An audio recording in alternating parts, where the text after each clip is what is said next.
A urucuba a urucubaca tá solta hoje. Bom, mas já ficou gravada aquela primeira parte. Eu queria, aproveitando que nós estava já conversando, para falar da qualidade do teu trabalho, do que tu tem feito, nas redes e tudo mais. Como que você se organizou para ter toda essa qualidade, além do teu currículo, né, que é maravilhoso, e isso a gente sabe que tem, mas para chegar nesse nível, como que você fez? Você fez só... Eu gosto de falar nesse assunto para ver que também essa questão da pessoa com deficiência, dos direitos, não é para ser feito de qualquer forma, pode ser feito simples, mas que a gente se preocupa com a qualidade também. Então, gostaria que você falasse um pouquinho disso antes de nós ir direto para o tema. Não, é interessante assim, né? Primeiro fazer uma apresentação, né? Eu sou cadeirante desde aí 8, 9 anos de idade, né? Já cresci nessa vida aí de cadeirante, né? Uhum. Então, já fiz praticamente toda a minha vida consciente, né, de ser uma pessoa com deficiência. Já cresci, né, sabendo que era e que seria, né, uma pessoa com deficiência. Eu tenho uma lesão medular, né?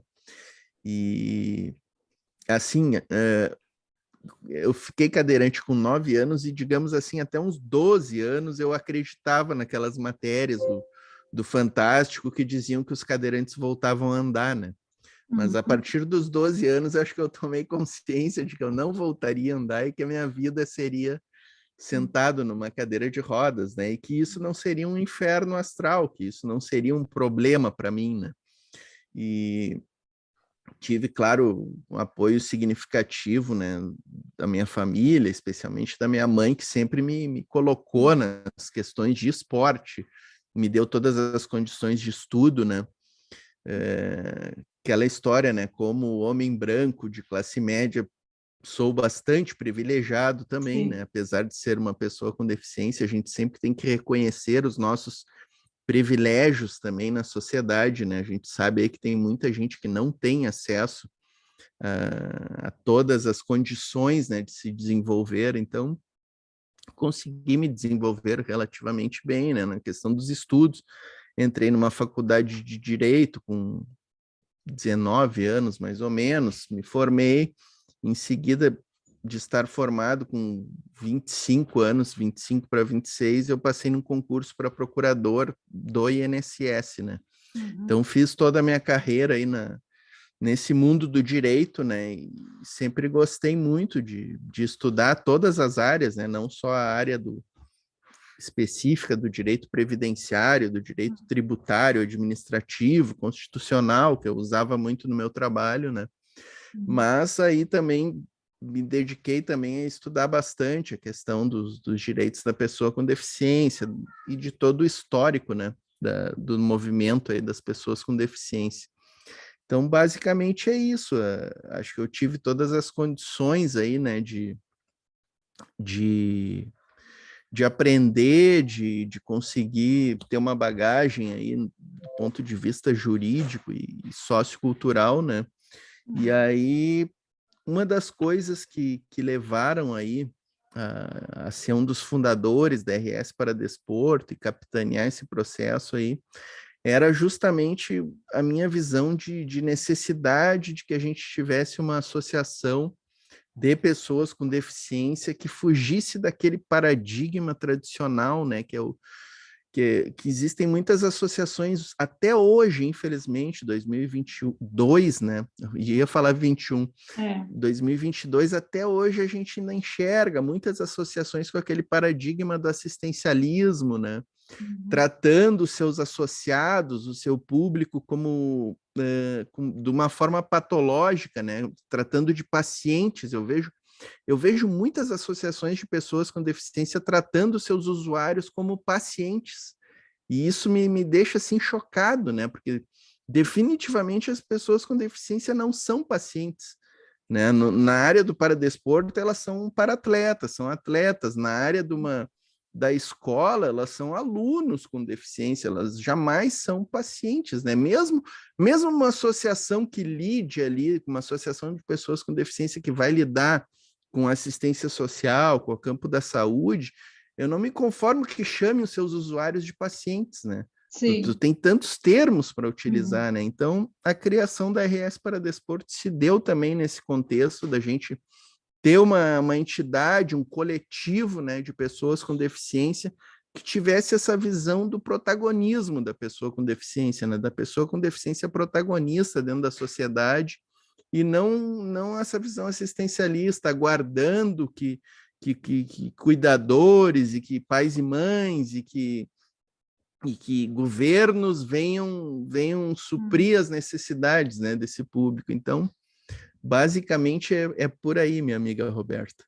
E isso me lembra da nossa associação quando nós começamos. Nós também tínhamos essa visão, mas quando tu vai para o lado de ir atrás de um patrocínio, vamos dizer assim, né? Que precisa e todo mundo precisa se manter, né? Aí quando nós chegávamos nas empresas ou nos contatos que se tinha, ia para esse lado, tanto a pessoa e às vezes a gente mesmo se boicotava, como eu brinco, né? Porque é uma doação. Não, isso não é uma doação que a gente quer. Nós queremos que vocês patrocinem o projeto ou alguma das ideias, não precisa ser toda a associação, ou se quiser toda a associação, mas você vai ter retorno quanto a isso. Tanto que depois, quando nós começamos a estruturar e de ter a equipe que trabalha, a equipe que trabalha, óbvio que não ganha, talvez, o que seria o ideal, mas ninguém está lá de graça, né? Então, de mudar essa coisa da pessoa estar lá sempre só o voluntariado gratuito e que quem colabora com doações, não é doações, é ver o seu dinheiro sendo investido em algo que vai dar retorno, e dar retorno sim, né? E aparecer o nome de quem está fazendo esse patrocínio, né? Eu não sei como que você vê isso, como que foi esse processo para vocês na associação de vocês, como que está sendo atualmente. Não, é exatamente nessa linha aí, no campo do esporte paralímpico, a gente conhece muitos episódios de empresas que queriam exatamente isso que tu falou, queriam doar um dinheirinho ali, mas então a gente vai botar o banner de vocês no site, vamos botar na camisa, vamos botar. Não precisa, só não precisa aparecer a empresa, né? Então a gente tem ainda, isso é fruto do capacitismo, né? Do preconceito que ainda existe em relação à pessoa com deficiência, né? A gente chegou até a ter uma grande cadeia de lojas aí de Porto Alegre, uma loja de roupas para o público infanto-juvenil aí, que estava tudo certo, uma parceria, isso com a antiga associação a ARPA ainda, a ARPA que é uma associação mais antiga aí, que foi fundada na década de 60, uma pioneira no esporte paralímpico no Rio Grande do Sul, e a gente costuma dizer que o RS para Desporto, nós somos herdeiros da ARPA, porque boa parte dos nossos fundadores eram oriundos lá da ARPA, né? E no tempo da ARPA, essa grande loja aí, chegou as parcerias pronta para lançar um produto legal, ia ter moletons com atletas paralímpicos, camisas. E aí, na véspera do lançamento, o dono da empresa chamou lá o pessoal da diretoria da ARPA, né? E falou: olha, não vai dar para levar adiante a parceria com vocês, porque tu vê, né? A minha cadeia de lojas, ela vende uma imagem de pessoas saudáveis, de pessoas ativas, de pessoas, né, e tu vê, vocês não passam muito essa imagem, olha o preconceito do cara, né? Isso na década ali de 90, quase nos anos quase no século 21 já, quase nos anos 2000 ainda. E até hoje, se tu for ver aí, até hoje tu ainda vai encontrar esses pensamentos tacanhos, né? Sim. Isso faz parte, né? Mas eu acho importante, como tu disse, nós nos policiarmos, né, para não cairmos nas armadilhas do assistencialismo e do coitadismo, né? A gente tem que se policiar muito, e isso aí eu acho que é uma questão de dignidade, né, para as associações e de coerência, né? De coerência, que não adianta a gente, nas redes sociais, nos discursos aí que a gente faz, pregar uma coisa, dizer uma coisa, falar em protagonismo, falar em em anticapacitismo e tu ter atitudes capacitistas, né, dentro dos teus espaços, das tuas associações, né? Sim. E quando você disse que começou a estudar, até por gostar do direito e tudo mais, isso é uma questão que eu brinco que eu até gosto do direito, mas eu sei mais os meus deveres do que meus direitos.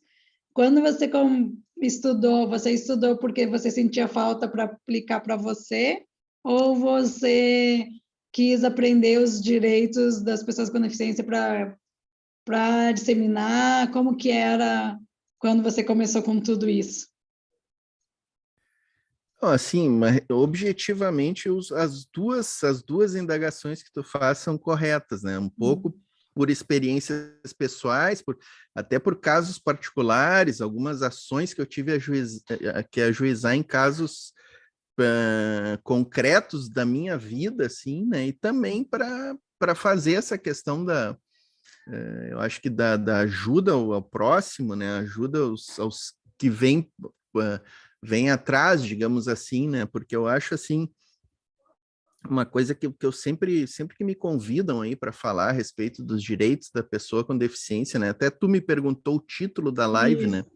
Eu sempre faço questão de bota conquistas e direitos, porque eu acho que é mais assim, quando a gente restringe a direitos, eu até tô com o Estatuto da Pessoa com Deficiência aqui ó, comigo, e depois eu quero falar um pouquinho Claro. entrar mais específico nos direitos, né?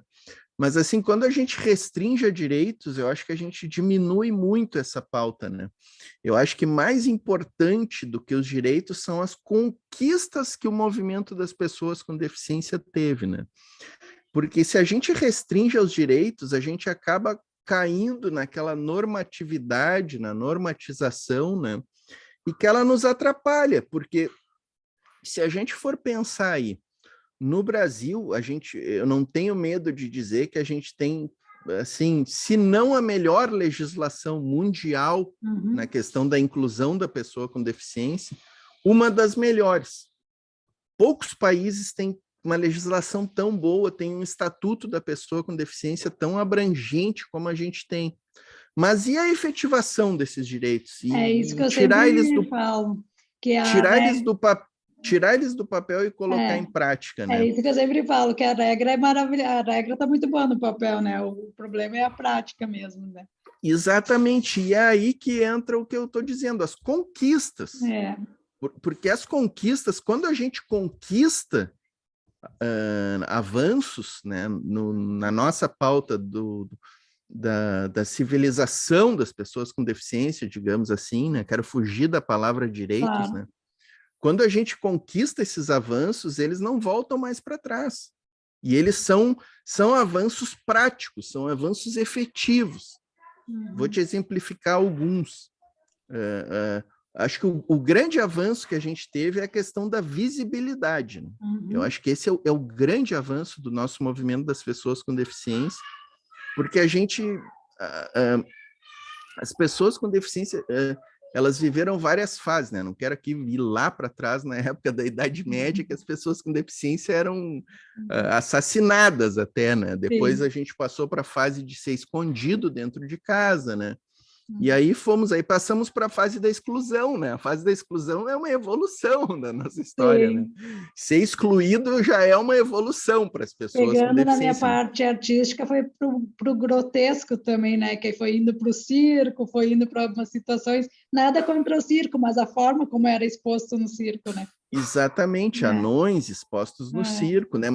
E isso são evoluções do nosso processo, né? Porque a gente, entre tu ser escondido, né, e tu ser excluído de alguns ambientes, é melhor ser excluído, pelo menos tu não está sendo escondido, né?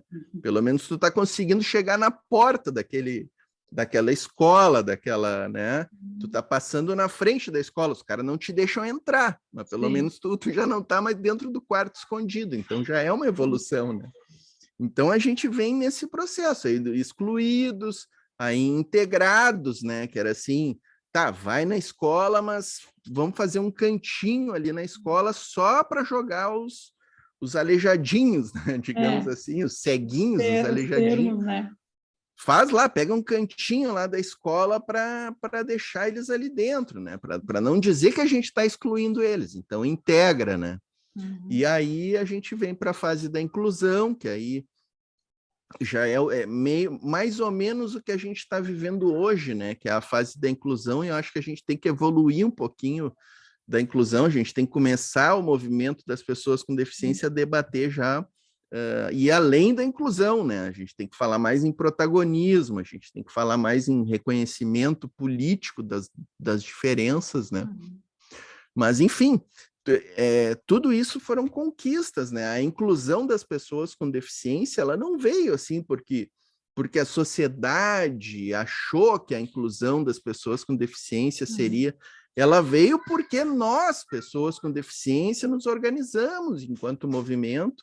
A partir da década de 70 ali, começou lá nos Estados Unidos até, né? Tem o filme aquele Cry Camp, né? No Netflix, que traz essa história bem legal, assim, de como o movimento das pessoas com deficiência se organizou ali, né? E aqui no Brasil, ali, final da década de 70, começo dos anos 80, né? No Ano Internacional da Pessoa com Deficiência, em 1981, né? Que a gente tem um grande impulso.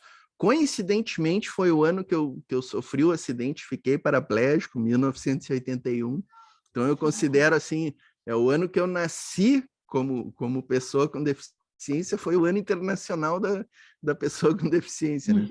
Então, a partir dali, a gente teve um abrir os olhos, né, para as pessoas com deficiência, e dali por diante a gente teve Constituição Federal, que trouxe praticamente todos os avanços e políticas públicas que a gente tem hoje para as pessoas com deficiência estão ali na Constituição Federal de 88, né? BPC-Loas da assistência social, a questão da educação inclusiva, o esporte, né, o paradesporto e o esporte paralímpico como um direito, né, das pessoas com deficiência. Depois a gente tem aí a Convenção Internacional, né, dos Direitos da Pessoa com Deficiência, que vem também somar nesse quadro aí. No Brasil, ela tem status de regra constitucional, né? Ela foi recepcionada dentro do Brasil, a convenção, como uma emenda à Constituição, né? Então, isso também foi muito importante para nós. E foi em 2008 que a convenção é reconhecida no Brasil, né? Internalizada na legislação, e em 2015 a gente tem o Estatuto, né? Que é outro divisor de águas aí para nós, que abre também um campo de análise dos direitos da pessoa com deficiência muito grande, né? O Estatuto, que sempre é bom a gente lembrar que ele foi editado em 2015, mas ele vinha desde 2002, 2003, tramitando, né, no Congresso. Inclusive, eu gostaria que, se tu puder, já aproveitando que eu pode dar sequência nisso, falar desses pontos e do estatuto, como que tá, como que não tá, falar mais detalhadamente, porque o que eu vejo, assim, não em todas as pessoas que eu convivo, mas algumas pessoas que eu convivo que me pedem assim, como que eu posso ter acesso ao passe livre, sabe? Porque todos os detalhes, às vezes eu também não sei, porque querendo ou não, é como você disse, a gente é de uma classe que tem alguns benefícios, né? Mas eu sei que tem. E aí eu gostaria, se tu pudesse citar alguns deles, não vai ser possível falar de todos, mas de forma breve, assim, mais tranquila, de como as pessoas terem acesso a isso, né? E o que teve dessa evolução do Estatuto do de 98 para o de 2015 e como que está agora, para que, se as pessoas precisarem de mais informações, saibam onde procurar e também depois possam te procurar, porque eu acredito que você é a pessoa ideal para isso. O passe livre é outro direito que é constitucional, né? Foi estabelecido lá na Constituição de 88, enfim. Mas essa questão aí de como acessar os direitos, né? A gente tem muitas dúvidas aí, né? Eu tenho feito aí alguns vídeos agora no nosso canal na Paradesport TV, né? Tenho feito muitos vídeos sobre o BPC, né? E tenho me impressionado, assim, com os comentários que chegam ali. e de como as pessoas não têm realmente o acesso, né, aos direitos que já existem, né? Uhum. Como elas ficam assim sem saber se tem ou não o direito, como acessar, né? E isso é um grande emaranhado, né? Isso é um grande emaranhado, assim, de como tu acessar, né? Até porque a gente tem no Brasil, a gente tem um grande complicador, né? Que é ser um país do tamanho continental e de ter mais de 5 mil municípios, né? Então, não tem assim como tu dizer, onde é que tu vai para conseguir o passe livre? Nós Sim. temos 26 estados mais de Distrito Federal e 5 mil municípios, né? Então, por exemplo, o passe livre ele é estadual. Uhum. Então, em cada estado, tu vai ter procedimentos diferentes para solicitar o passe livre, entendeu? O estadual, né? Claro, o interestadual ele é solicitado no Ministério dos Transportes, né? Agora ele está sendo solicitado junto à NTT lá. Até tem um vídeo lá no canal na Parada Sim, Sport TV que eu fiz eu sobre o acompanho, passe livre. nem sempre estou acompanhando ao vivo, mas depois eu sempre assisto, que isso é Legal, bom legal. para mim também. Legal, né? Eu também aprendo bastante com aqueles vídeos ali, porque tu tem que dar uma Uhum. estudada, né? Nesse que eu fiz do passe livre, eu até aprendi, eu fiquei sabendo que modificou essa questão, porque ele não era feito pela NTT, né? Antes, agora ele está sendo feito, a NTT, que é a Agência Nacional dos Transportes, né? Uhum. Mas, enfim, é um grande emaranhado para te buscar esses direitos, né? O próprio BPC aí, que é uma dificuldade para te buscar. Mas, assim, existem alguns caminhos que as pessoas com deficiência devem estar atentas e seguir sempre, né? Por exemplo, os direitos da rede do SUAS, né? Que é Sistema Único de Assistência Social, né? Todas as cidades do Brasil vão ter os CRAS, né? Que são os Centros Regionais de Assistência Social, né? Então, as pessoas têm que procurar esses locais, né? Na sua cidade, inclusive porque nos CRAS, por exemplo, eles vão te dizer não só os direitos que tu está procurando, mas outros que eventualmente tu tem e nem sabe, né? Sim. Então, é importante buscar, né, essa rede que existe no Brasil, né? Que assim, são conquistas também do povo brasileiro como um todo, né? O SUS, o SUAS, né? Uhum. Então, as pessoas com deficiência têm que tá participando também dessa construção, né? Indo à rede do SUAS, indo à rede do SUS para conhecer os seus direitos, né? Também participar também dos conselhos municipais de pessoas com deficiência, né? Isso é uma coisa que eu sempre digo que é muito importante, a gente ter o nosso público aí participando desses conselhos, tanto para fortalecer os conselhos, como para elas terem, assim, informações, né, sobre os seus direitos e as suas possibilidades, né? Eu falo que brigando também, né? Porque muitas vezes quando eu estou nesses grupos, quase sempre são sempre as mesmas pessoas, né? E da importância de renovar, de vir outras pessoas e saber sim que vai ser difícil, né? Tudo que a gente faz e vai atrás, mas que precisa ter pessoas novas, né? É que a gente tem essa questão do assistencialismo que eu falei, Uhum. é um grande problema para a gente, né? Para o nosso movimento das pessoas com deficiência, porque muitos de nós aí estão acostumados com esse assistencialismo, estão num conforto, né? Essa Uhum. questão dos conselhos, por exemplo, tem muita gente que só vai procurar o conselho quando alguém disser, ó, para ti conseguir tal coisa, tu tem que ir lá no conselho. E os caras vão no conselho. Mas não é assim, tu tem que participar do conselho Sim. a tua vida inteira, tu tem que estar lá junto, tu tem que estar, né, participando da construção das reivindicações, né, cobrando do poder público, né? E ali é um espaço importante, né? A gente tem agora, por exemplo, o nosso Conselho Nacional dos Direitos da Pessoa com Deficiência, o CONAD, ele está com atividades suspensas Sim. desde setembro do ano passado. O governo federal ele conseguiu implodir o governo desse genocida aí. Eu ia te Ele perguntar sobre isso. eles conseguiram implodir eu nem quero falar o nome desse cara aí. Sim. Ele é aquela ministra dos direitos humanos que só ataca os direitos humanos, né? Eles conseguiram implodir todos os conselhos de participação social, não é só o nosso, não é só o CONAD, o Sim. CONAMA, que é do meio ambiente, tá minado, só os mais fortes que conseguiram sobreviver, o Conselho de Assistência Social, de Saúde, que são conselhos mais fortes, que tem lei que sustenta eles, mas o nosso conselho ele não tem uma lei que institua e que defina ele. O do Então, esporte, da cultura, eles estão acabando com todo e pegando, né, o exemplo do que a gente está mais próximo, né? Estão todos arrasados, né? É. E assim, o nosso conselho está, desde setembro do ano passado, sem atividades, e o nosso movimento, assim, não, sabe, tu não tem uma força que sustente, assim, que cobre, que tenha efetiva cobrança, né? E, infelizmente, o nosso movimento das pessoas com deficiência, ele não está ainda organizado como está o movimento das pessoas negras, como está o movimento LGBT, né? O próprio movimento feminista, já são movimentos bem mais fortes, bem mais estruturados, bem mais combativos do que o nosso, né?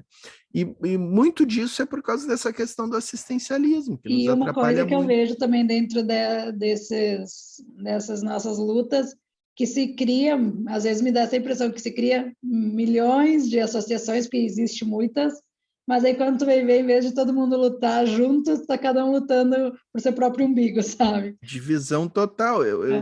O que eu ia dizer assim, ó, por exemplo, no ano passado a gente teve aí ano passado não, começou em 2020, eu acho, a questão do decreto 10.502, que foi um decreto assim que ataca em cheio a questão da educação inclusiva, né? Sim. Ele propõe investimento em escolas especiais, segregando.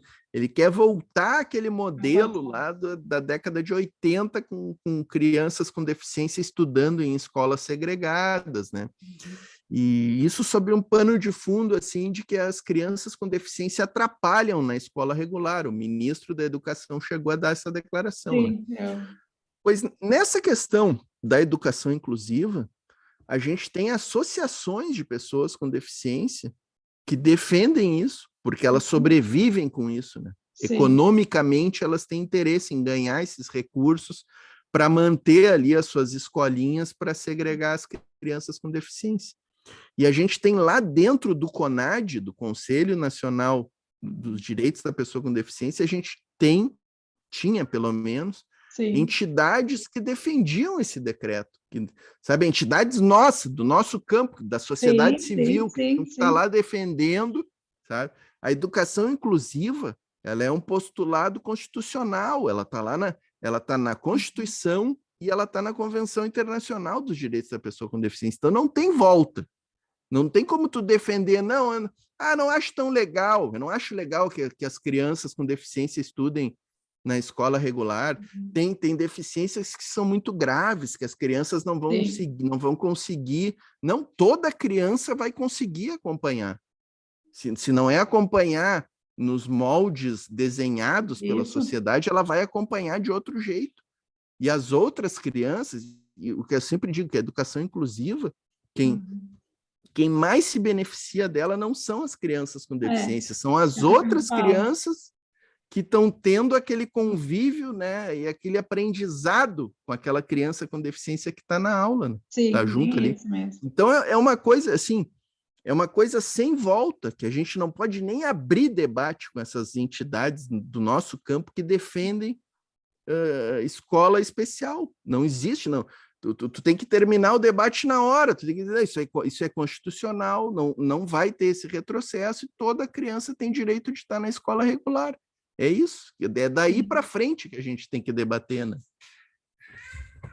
Mas, enfim, isso a gente tem no Paradesporto, a gente tem, tu falou da cultura, a gente tem na cultura também esse assistencialismo, essa visão. Será que esse grupo de dança pode ir lá naquele festival? Não vai atrapalhar aquele festival ali, né?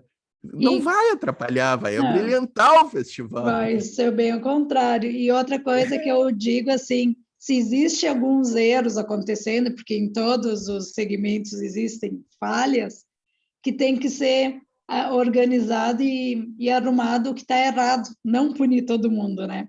Aí tem que ir para um outro viés.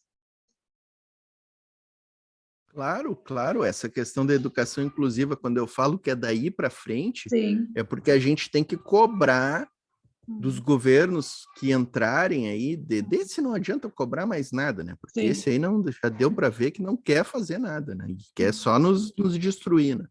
Mas do que vier pela frente aí, a gente tem que cobrar avanços na educação inclusiva, investimentos nas escolas regulares, públicas, né?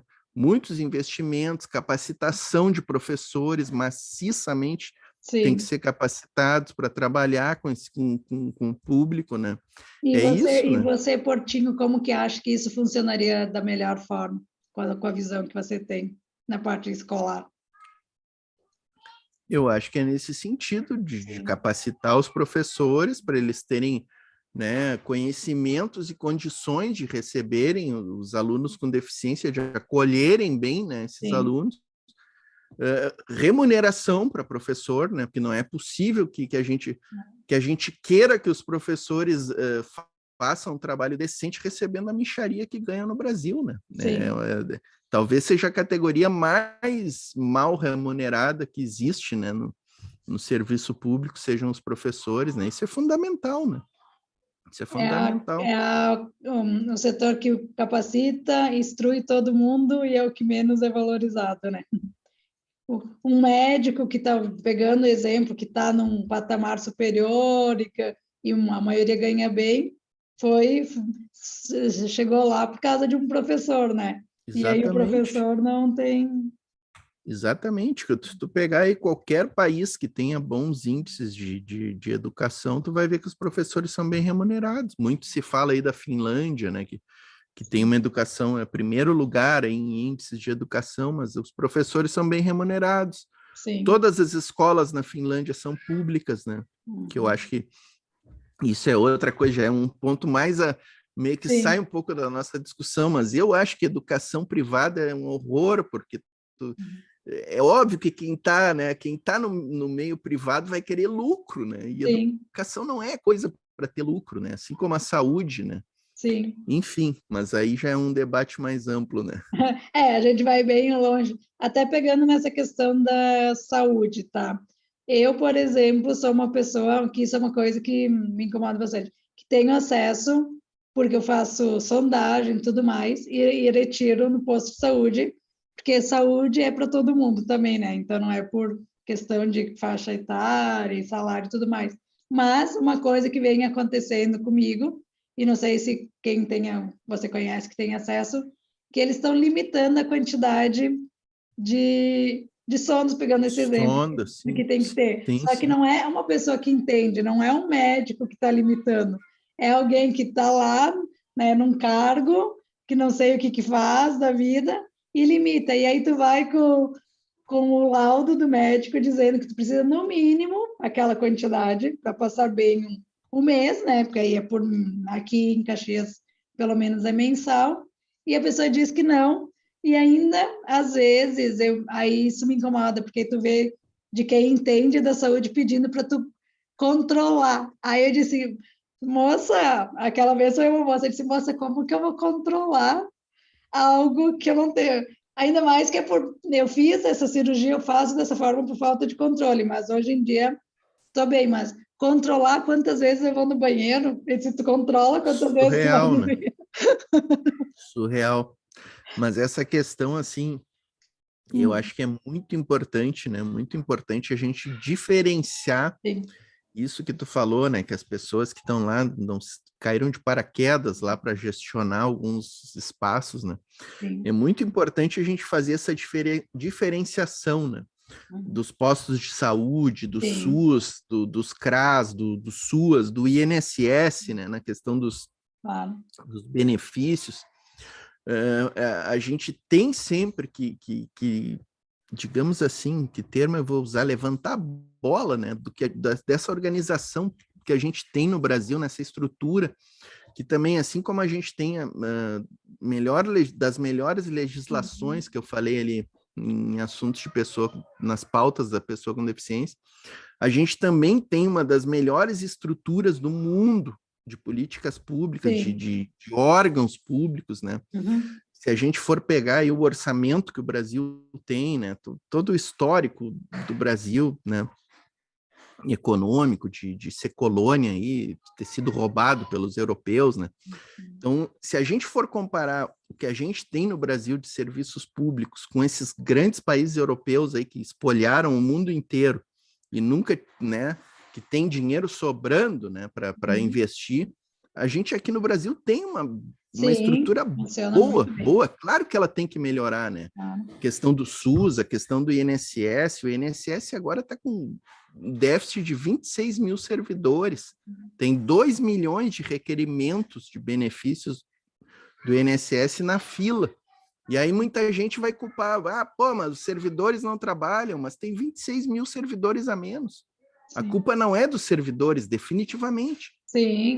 A culpa é desses cretinos que estão lá no governo federal demolindo com o serviço federal, né?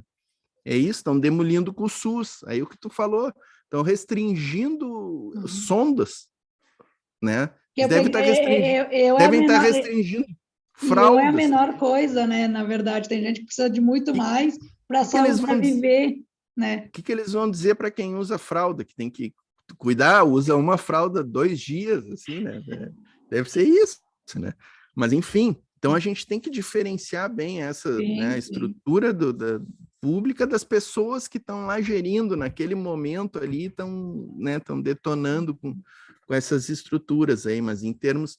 E assim, o que tu falou, né, do SUS, por exemplo, né, é importante que todo mundo use o SUS, mesmo quem tenha condições, mesmo quem não seja carente, porque o SUS é isso aí, é para todo mundo usar mesmo.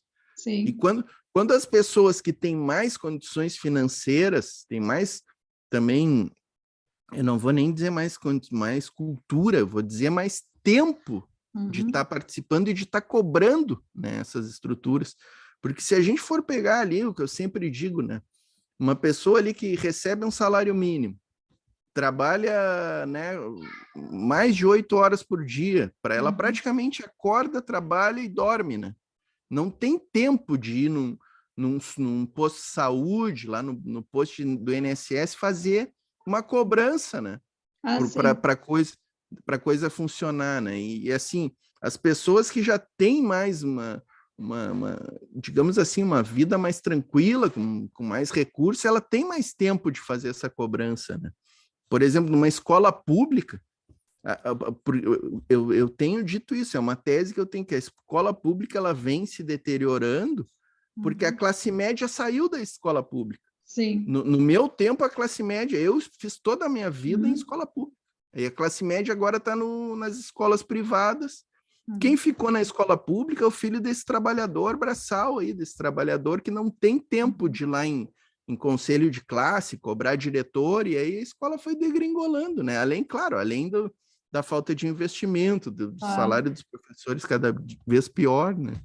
Sim. Então é isso, a gente tem um sistema, voltando ali para a educação inclusiva, né? Dificilmente tu vai ter condições na escola pública que a gente tem hoje de ter bons atendimentos, né, para deficiências mais severas, né? Mas é por isso que eu acho que é importante, por exemplo, quem tem um filho com deficiência severa e que tem aí condições financeiras, bota lá na escola pública, cara. Bota para cobrar a escola pública, para ela fazer ela funcionar, né? Porque como eu brinco, para dar trabalho, pelo menos, né? Que aí eles começam a se movimentar, né? Exatamente. Mas, enfim, é por isso que eu digo, né, que as conquistas, às vezes, são mais importantes que os direitos, né? Com certeza. Voltando lá para o início da nossa conversa, né? Porque, assim, do Estatuto da Pessoa com Deficiência, né? Se a gente for ver, tem muita coisa que o Estatuto aniversariou aí 6 anos, o ano passado, né? Agora, em julho, ele vai fazer 7 anos. Sim. Já estamos quase em julho, né? Tempo voa, né? Voa. Legal.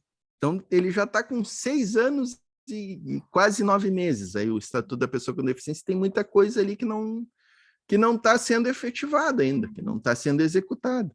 O auxílio inclusão, por exemplo, que é algo muito importante que está previsto no Estatuto, ele foi regulamentado agora em 2021. O que é o auxílio inclusão? O auxílio inclusão é fundamental.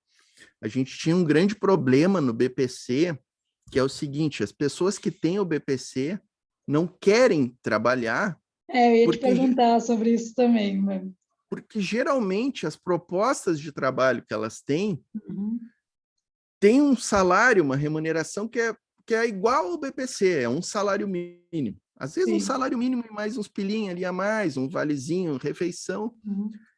E aí o que a pessoa pensa? Poxa, eu vou me incomodar, não sei se eu vou nem me adaptar lá naquele emprego, né? Até às vezes tem medo, né, quando é o primeiro emprego, para perder meu BPC, né?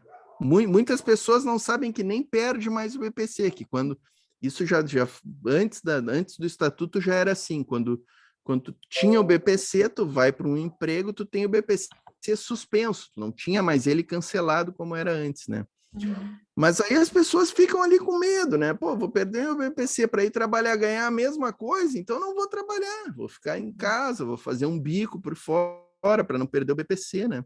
E aí o auxílio inclusão ele vem para incidir nessa questão. Como é que está funcionando? Ele foi regulamentado agora, ele entrou em vigor agora em janeiro, a regulamentação do auxílio inclusão. Então, a partir de janeiro começou eu até estou tentando ver como é que está a implementação disso aí, tentando ver alguns assistentes sociais aí do INSS que eu conheço. A partir de janeiro, então, a lei é de julho de 2021, mas ela entrou em vigor em janeiro.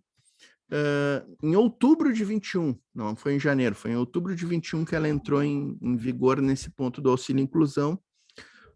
A pessoa que tinha o BPC arruma um emprego, vai trabalhar e continua ganhando, ao invés de ganhar um salário mínimo, ela ganha meio salário mínimo enquanto está trabalhando. Então já é um avanço, né? Sim. Porque a gente sabe que tem muita gente que... Eu mesma sou muito preconceituosa em relação a isso, e agora estou me abrindo a esse sentido. Primeiro que eu nunca fui atrás do BPC, né? Para os meus direitos também. E aí eu sempre tinha que trabalhar, mas aí chega nessa questão, que aí tu está empregada, mas está nessa questão de um salário que não diferencia muito, né, do BPC. E aí quando eu fui começar a querer ir atrás disso, também eu tenho essa questão de eles olharem a renda da casa, que querendo ou não, eu ainda moro com meus pais, tudo mais, mas isso é uma coisa que eu questiono, porque na verdade eu disse, quem tem que ter direito sou eu, não é a minha família, né? E eu, se for ver o meu salário, é um salário mínimo, né? Então, eu acho que isso é uma coisa que deveria ser visto um pouco diferente na hora de avaliar para quem tem direito, quem não tem direito, né? Porque quem que vive hoje com salário mínimo com dignidade? Sim. É difícil, né? O BPC, se tu vai pegar, por exemplo, tem países da Europa que como é que funciona esse... Claro, eles não chamam de BPC lá e não tem a natureza que tem o nosso BPC aqui, né?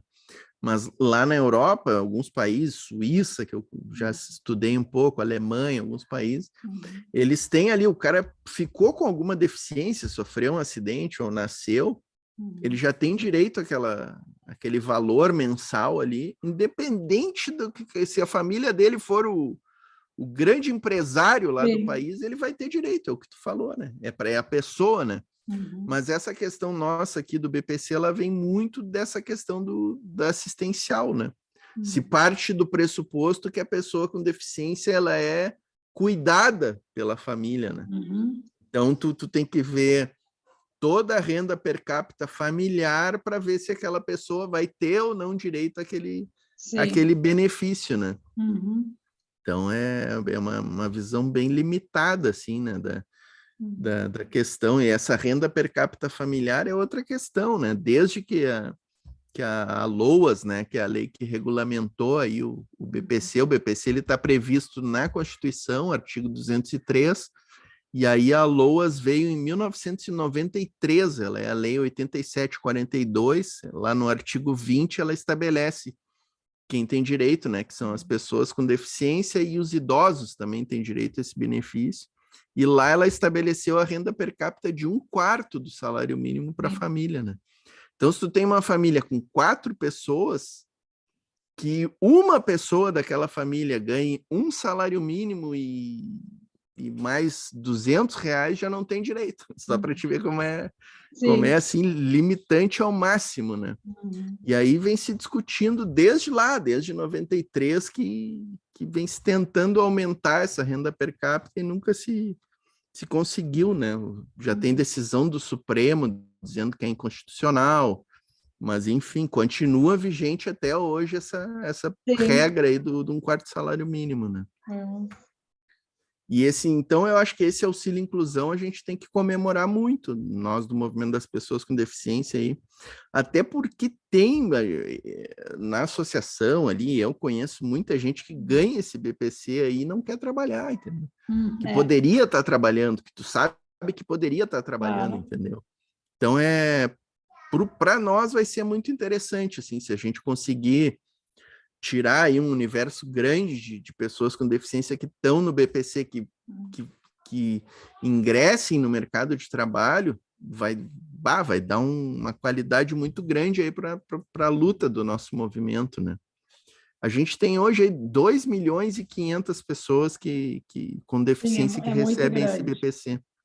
Tu imagina aí se a gente conseguir que, sei lá, que 20% desse contingente comece a trabalhar e entre no auxílio inclusão aí, olha, vai ser muito interessante para nós isso aí. Sim, vai ser ótimo. E outra coisa que eu também cito bastante, que às vezes as pessoas esquecem que vão ficar idosos, né? E que nem, como você falou, você acabou indo para a cadeira com uma certa idade. Eu sou muletante, mas eu nasci com essa deficiência. As pessoas esquecem que às vezes elas podem vir a se tornar, não é que a gente queira, né?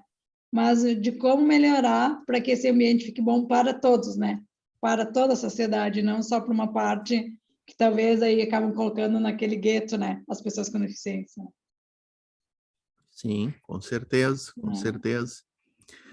Aí, dentro disso que tu falou, né? Uma das previsões que a gente tem no estatuto ali e que até hoje não foi implementada, e eu, na minha visão, para ser implementado no Brasil, isso vai durar assim, ó, a gente vai precisar de alguns séculos, talvez, que é a questão do desenho universal, né? Sim. Como regra, desenho universal, o estatuto consagrou ele como regra. Então, assim, toda a construção nova que for feita no Brasil, desde 2015, isso é regra, sim, ela tem que atender o desenho universal. Ou seja, ela tem que ter uma porta larga, ela não sim, pode ter degraus. E o desenho universal, para quem não é muito afeito a essa questão, né? Ele não é para pessoa com deficiência.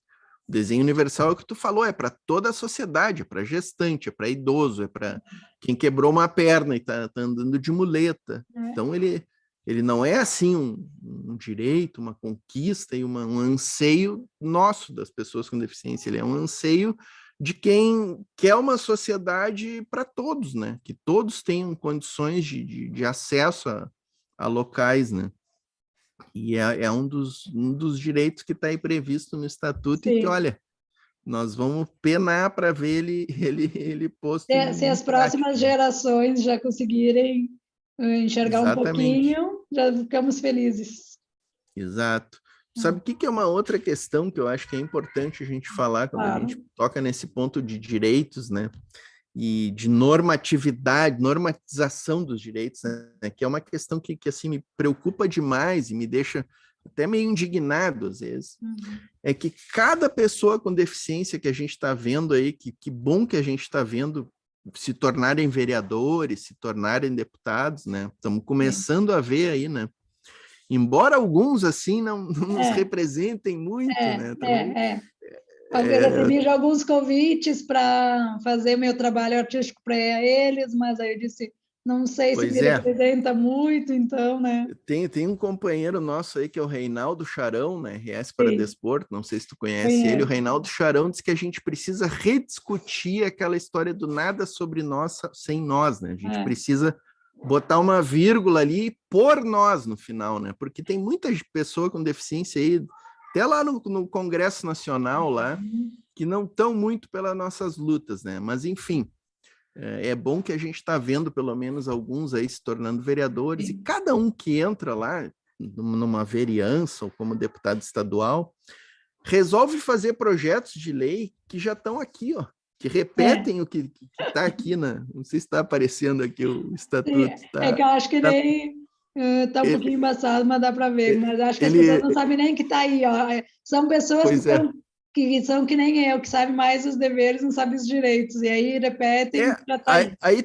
vou te dar um exemplo aqui, Uhum. por exemplo, assim, ó, o estatuto aqui diz que na questão do turismo, por exemplo, ele diz que X% dos quartos de hotéis tem que ser acessíveis. Eu acho que não me lembro se é 5 ou 10% agora, mas sei que tem Sim. essa norma ali. Aí entra um cara, vira deputado estadual aqui no Rio Grande do Sul e resolve fazer uma lei aqui no Rio Grande do Sul dizendo que X%, mas já está aqui no estatuto, cara, não É. precisa.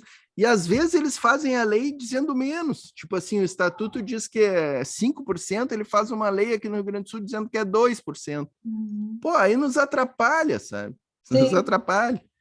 Não precisa fazer a Sabe o lei. que, Não. que eu tenho às vezes a impressão que as pessoas têm medo das pessoas com deficiência ou desse público, porque aí quando vai mostrar a capacidade mesmo que tem, talvez pense que vai roubar espaço de outros, outras coisas, que acho que é por isso que eles boicotam essas coisas que já estão aí e precisa pôr em prática e vão lá e fazem uma redundância que não precisa. Eu acho que eles têm medo de mostrar toda a nossa qualidade e aí e contra tudo que foi falado até então, sabe? Exatamente, exatamente. E aí fica uma coisa que na minha visão nos atrapalha, né? Porque aí, Sim, em vez desse vereador tá lá na cidade dele, com o estatuto na mão, levando lá e dizer, olha, tem que aplicar isso aqui tem que virar, tem que sair do papel. Não, ele está fazendo uma lei que já existe, entendeu? Está perdendo tempo, tá mobilizando a Câmara lá para ter ou a Assembleia Legislativa para ter uma coisa que já existe. Ao invés dele tá para executar, né, aquilo ali, botar em uhum. prática aquilo ali, enfim. Isso aí eu vejo como uma questão muito negativa do Sim, nosso movimento aí. muito negativa. E outra questão que você falou, pegando um pouco do exemplo que eu tive, que já consegui viajar para o primeiro mundo e tudo, falando dessa qualidade do nosso estatuto, das nossas leis, é bem isso, porque lá no primeiro mundo se tem, pelo menos aonde eu fui, pelo menos da forma que eu vi, claro, não convivi diariamente, né? Mas eu vi que tem acesso quem tem poder aquisitivo, né? Mas quem não tem poder aquisitivo, o primeiro mundo vai estar adequado, mas também não vai ter acesso, né? Ai, Ah, não, com certeza, essa questão do econômico, mas né, é que influencia eu peguei nesse assunto para a gente falar assim, algumas coisas, sim, a gente tem que ter essa independência e tudo mais, mas eu acredito que alguns direitos, algumas conquistas tem que ser acesso para todo mundo, né? Então, nesse sentido que eu quero dizer que às vezes as pessoas dizem, ou se tem essa ideia que primeiro mundo é o exemplo, e tem tudo mais, mas a troco de que tu vai ter esses acessos, sabe? Que não vai ser para todos, vai ser para algumas pessoas, né? Nesse sentido que eu quero Sim, com puxar essa certeza. Às conversa. vezes essa questão aí de primeiro mundo, né? A gente tem muitos países aí que não tem o que a gente tem, foi o que eu falei no É, começo, né? Em termos de legislação, em termos até de conquistas efetivadas, né? Às vezes não é assim como se fala, né? O pessoal às vezes é, desenha muito, que maravilhoso, que é em tal lugar e tal, tal, tal. Não é bem assim, né? Tu vai ver na prática, não é tudo isso. Eu até eu desafio, assim, a questão, por exemplo, dos ônibus, do transporte público, né? A gente sabe que tem muita coisa para evoluir, para melhorar, mas olha, vários países aí não tem o que a gente tem. não. E isso é fruto de luta e conquista. Isso é fruto de cadeirante na rua pegando ônibus, sabe? Sim. Cadeirante encarando elevador que não sobe, metendo a boca no motorista, ligando para a companhia, dizendo: olha, não vou mais admitir, entrando na justiça, sabe? Para pedir dano moral para a empresa de ônibus. Exposto ao tempo, exposto a todas as outras situações, né? Que inclui É tudo. nesse sentido que eu falo em conquistas e em luta, entendeu? Porque são coisas que vieram na rua ali, no dia a dia, né? Os ônibus não são adaptados como eles são hoje, porque os maravilhosos deputados que passaram por ali, os maravilhosos prefeitos, sabe, se sensibilizaram com a nossa causa e resolveram adaptar todos esses ônibus. Não, eles são adaptados porque as pessoas com deficiência foram lá e cobraram esses ônibus e exigiram que eles estivessem ali, entendeu? É por aí, né? A gente precisa... Por a cara a tapa, como eu sempre falo. Exatamente. A gente não pode ficar esperando para que, sabe? Muito menos cobrando. Acho que já passou da fase da gente ficar cobrando novas leis, né? Porque, assim, tem muita coisa que nem precisa da lei, né? E a lei existe e as coisas não continuam não acontecendo. Vou te dar um exemplo. Filas prioritárias, né? Atendimentos prioritários. Tu precisa de uma lei para dizer que gestante e pessoa com deficiência tem prioridade? Não precisa. Isso é um princípio universal. E a lei existe e tu chega em vários lugares e as pessoas continuam não respeitando. Entendeu? E é questão de tu se colocar no lugar do outro, né? Porque as pessoas não se colocam no lugar do outro. Isso é um princípio cultural e um princípio de educação. Então, e assim, se as pessoas com deficiência não meterem a cara ali, não vão ser respeitadas, né? Não é porque tem a lei que a gente vai ser respeitado e vai ter o atendimento prioritário, é porque a gente vai botar a cara e cobrar. Sim.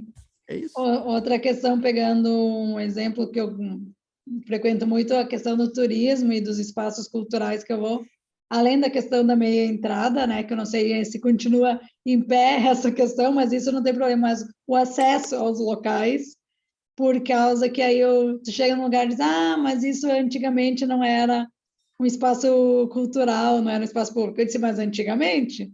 E agora? Por que não se organizou, não se adaptou, não fez o que precisa?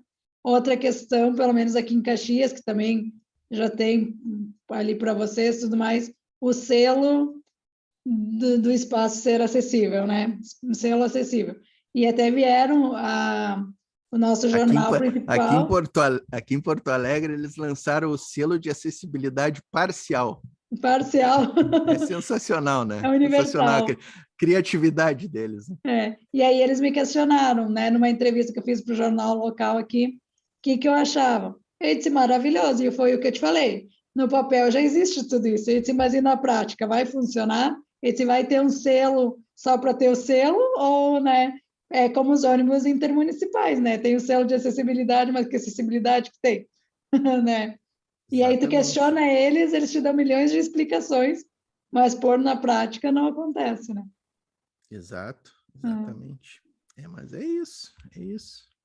Nossa conversa aqui, se a gente ficava aí longe, né? Porque tem muito a ser exposto.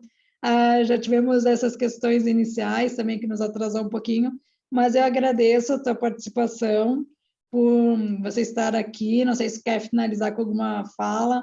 Coloca como te encontrar, onde te acompanhar, o Paradesporto, todos esses vídeos que você faz, que sim, é muito bom, é muito importante e nos ajuda a melhorar e a reciclar tudo que a gente precisa. Pode falar à vontade, se despedir, e eu agradeço tua disponibilidade, porque, como eu te disse, eu fiquei com receio por muito tempo de atrás de você, por tudo que eu sei que você faz, e pela questão que às vezes não é fácil de colocar na agenda dos dois, né? Mas eu sempre respeitei e achei muito importante, e acho muito importante todo esse trabalho que você vem fazendo, e bem que nem tu disse, colocar a cara a tapa, né, para tudo. Isso aí, eu que agradeço aí o teu convite, Roberto. Estou sempre à disposição aqui, quando quiseram fazer uma segunda parte, a gente vem aqui. Existem muitas formas, né? Estamos disponíveis aí, agradecer o espaço, agradecer a oportunidade, né? Sempre é bom, como eu disse no princípio ali, conversar, né, sobre essas pautas aí. E deixar aí as redes da RS Paradesporto à disposição, né? Eu sempre gosto de deixar as redes da associação. Eu também estou ali no Face, Insta, mas às vezes não dá muito tempo de usar a rede pessoal, né? A gente fica mais ali trabalhando na da RS ali para ter um conteúdo sempre útil ali, informativo, né? Twitter, Instagram, Facebook, é tudo @RS Paradesporto, né? E no YouTube é Paradesporto TV. A gente está trabalhando bastante ali no YouTube, né? Tentando botar bastante conteúdo ali, fazer lives nesse sentido aí, né? Tem Debater. tentado, não, tem feito, né? Só falta tempo e talvez espaço para mais. Até a Paradesporto TV ali, eu tenho dito, né? A gente criou agora um canal novo, que é o Canal Paralímpico no YouTube. Sim. Porque a Paradesporto TV originalmente, quando a gente criou o canal no YouTube, sei lá, 10 anos atrás, era para ser ali um canal para divulgar os esportes da RS Paradesporto, né? Mas aí ela foi crescendo, foi abordando outros temas do nosso movimento, né? Dos direitos da pessoa com deficiência, da educação inclusiva, da BPC, todas essas nossas pautas, né? E aí o canal foi crescendo e o esporte paralímpico foi ficando meio que sem espaço ali no canal, tem muito, né? E aí a gente pensou, pô, vamos fazer um canal agora só pro esporte paralímpico mesmo, até porque o YouTube, o algoritmo do YouTube, ele dá uma complicada às vezes, né? Porque se tu tá falando muito ali sobre BPC, sobre educação inclusiva, quando tu joga um vídeo ali de paradesporto, esporte paralímpico, o vídeo não cresce muito, né? Então a gente fez agora esse canal, que é Canal Paralímpico, tá ali, é só procurar também, tá disponível ali, que nós vamos publicar só vídeos de esporte paralímpico ali, né? Para quem tiver interesse nessa questão. E a Paradesporto TV fica para todos os temas aí de pessoas com deficiência, a gente está tratando ali, né? Tem mais essa questão, né? Que nós que queremos falar um pouco de tudo para esse público, aí quando vai para essas redes tem esses detalhes, né? Que tem que começar a se focar tudo mais, mas o que importa é que está sendo feito e a gente também vai ser humano se ajeitando no andar da carruagem, como eu falo. E com certeza, eu acredito que essa live foi a primeira de muitos conteúdos que nós vamos fazer juntos e de deixar sempre atualizado, sempre postando nas minhas redes, nas tuas redes, e agradeço mais uma vez a tua participação, a tua disponibilidade. E quem não conseguiu ver por ter dado essa questão do ao vivo, que coloque as perguntas, coloque todas as suas dúvidas, que aí eu passo para o Portinho, se não, né, não chegar da forma que você falou, e a gente vai conversando e vai divulgando mais, né, e ampliando essa rede. Muito obrigado, boa noite, até a próxima. A gente conversa Valeu. mais. Tchau, tchau. Tchau, tchau.